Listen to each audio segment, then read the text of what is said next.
चलिए आज हम लोग जानते हैं कि पास्ट कंटिन्यूअस टेंस क्या है। तो यह भी टेंस का एक रूप है।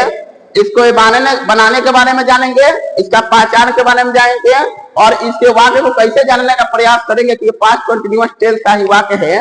तो पास्ट कंटिन्यूअस टेंस का पहचान नियम है कि जिस हिंदी वाक्य के क्रिया के अंत में रहा था, रही थी, रहे थे इत्यादि रहे, तो उस प्रकार के वाक्य को पास्ट कंटिन्यूअस टेंस का वाक्य कहा जाता है।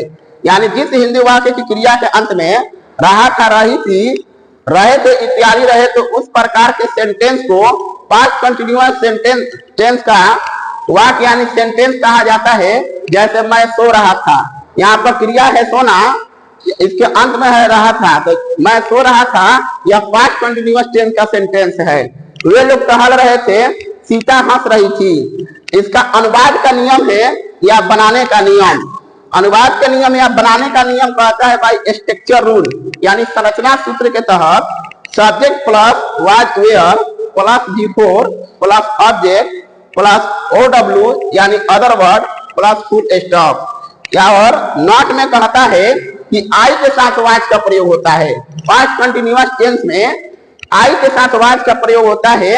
We you they boys etc के साथ वेयर का प्रयोग होता है, जबकि he she it Ram etc के साथ वाज का प्रयोग होता है।